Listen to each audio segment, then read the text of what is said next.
We have Swami Karma Karuna with us, and she's an amazing woman, and she has an ashram in New Zealand that she's leading herself.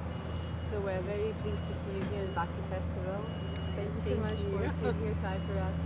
So please tell us, what's been your major events in your life that brought you actually for setting up an ashram in New Zealand by being American and Okay, so from a very early age, I had a lot of different experiences, and particularly when I went to university, I started taking Buddhism classes and doing, exploring, I suppose. And I always had this idea that I needed to go to India, and so as soon as I got out of university, I saved money and I traveled to India. And at that point, I met a Swami from my tradition, and we traveled to the Himalayas and practiced, and that really, I suppose, inspired the idea, watered a seed that I already had within me and allowed it to flower, so that I gradually started to walk down this path of spiritual life with seriousness, commitment, and sincerity.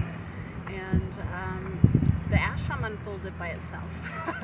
So it's actually a retreat center with an ashram environment, an ashram schedule, and we found ourselves in New Zealand on top of this amazing mountain, and that was the inspiration to start to create a space that people could come and practice and learn, and particularly yogic lifestyle has been one of the most important things that we share. So not just touching the toes, but finding a way to live life with more balance. And my inspire always says, stand on your own 2 feet rather than on your head.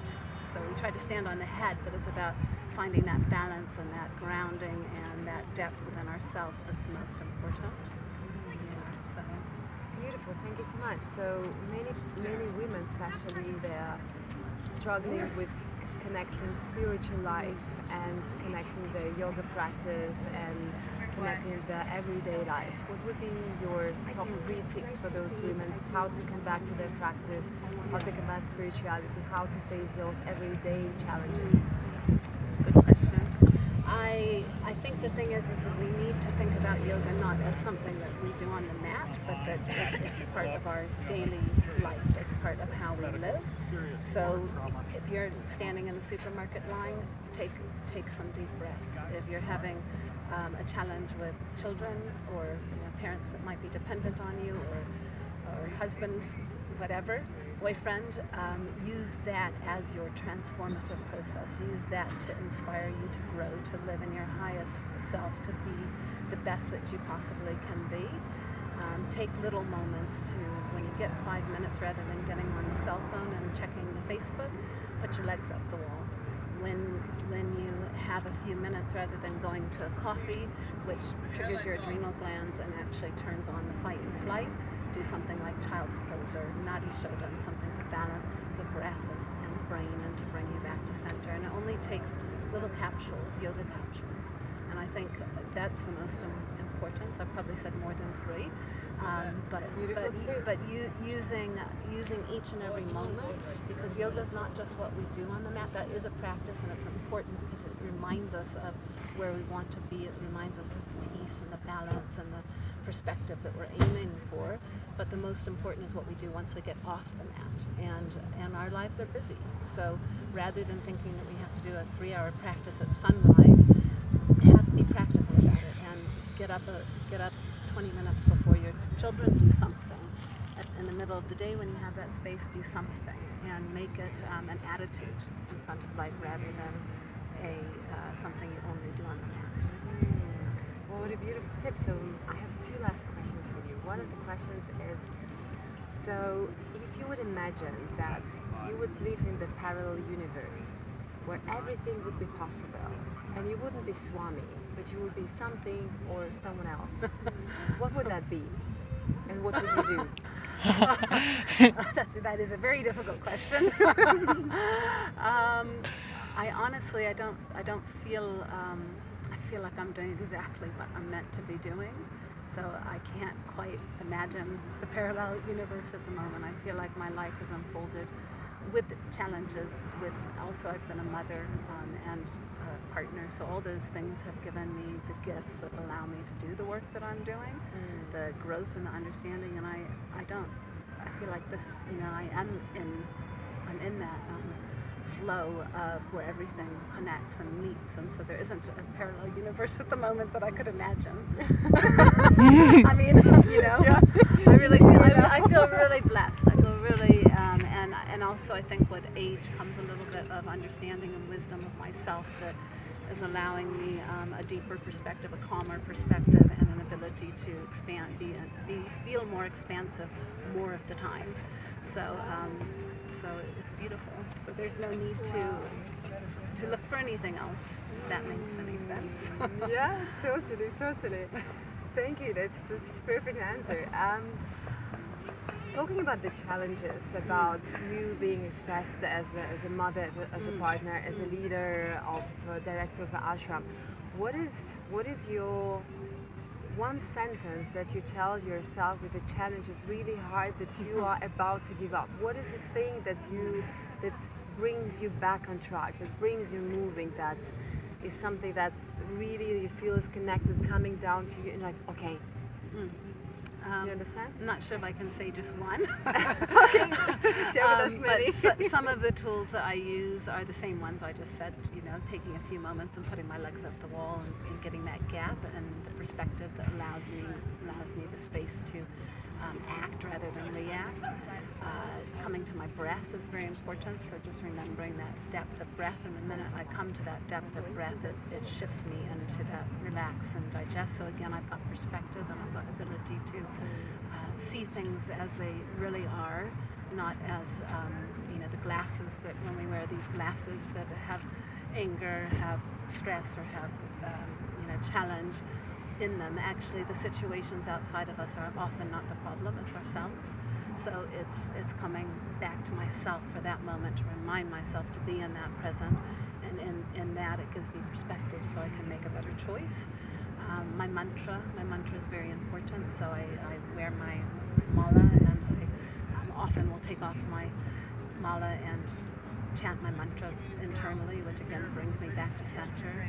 And the sentence that came to mind when you asked the question was from my guru, from my lineage, the Saraswati lineage. And Swamiji has said there's no noise in the city, there's no peace in the Himalayas, both are within you. So I come back to that a lot, because at the end of the day it's my own perspective on how I'm going to deal with it. The challenges will be there, the difficulties will be there, but it's up to me how I stand in front of them and approach them and deal with them. So that's what I keep on working on, and it's a work in progress, and I think it's a life or many perhaps path, but definitely all I can say is it works. The more I remember to come back to my center before I react to something, the more I can make a right choice, can flow with the difficulty, and open myself to see the gift that comes with that difficulty, because usually there's a gift in it. There's something we can grow and learn from. Yeah, absolutely. So talking about Himalayas, where is in the whole world is for you in this power place? The place where you come home, or the place where in the world where you arrive in this country, you're like, wow, I arrived. This is my power place. This is the soul of the place where I feel it at home. Where is that for you? Maybe it's because I'm a Gemini, but I can't give just one answer again. So, my different personalities like different places, but certainly coming back to Anahata Yoga Retreat, Golden Bay, New Zealand, where I am running this incredible space that people come to from all around the world. There's just a silence that you don't find very many places, and an incredible nature. So for me, it's definitely a power place.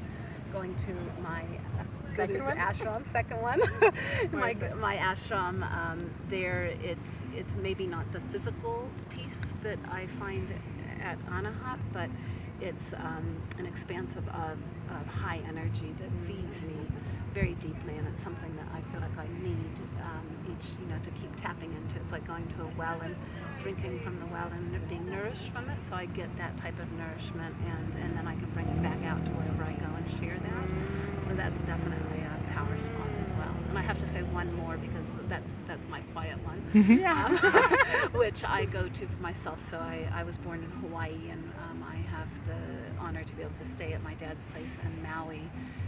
Quite once a year I go there for some weeks, and that's also where I just nourish myself at a different level with the warmth and the ocean and the beauty of that environment. So, Beautiful. Which last tip you could give for yoga teachers who just starting their career? Which guidance you could give them that they would combine the physical and the spiritual and stay centered and stay motivated to share the gifts with others? What would be your guidance for that? yeah, so a few different things. The first thing, I think it's always important to be a student, so don't get stuck in this idea of the I, and that I am a teacher, I am something. I think that's the biggest downfall for many teachers, so stay humble. My Inspire says that when you come to something, do it as if you're doing it for the very first time and the very last time. Yeah, so you bring that absolute presence to whatever you're doing. Also, I think the one of the most important thing is that we have our own practice. If you don't have your own practice, you can't nourish yourself. So having your own practice, whatever it is, whether it's the 5-minute capsules throughout the day or it's a longer practice at a particular point, doesn't matter. But make sure you're taking time for yourself to send to yourself, because as one of my clients had said, who's a pilot, he said the same as they tell us on the airplane, you have to put the mask for yourself on first before you can put the mask on others. Yeah. So true. Thank you so much for sharing your blissful wisdom with us and taking your time. Thank you so much. My honor.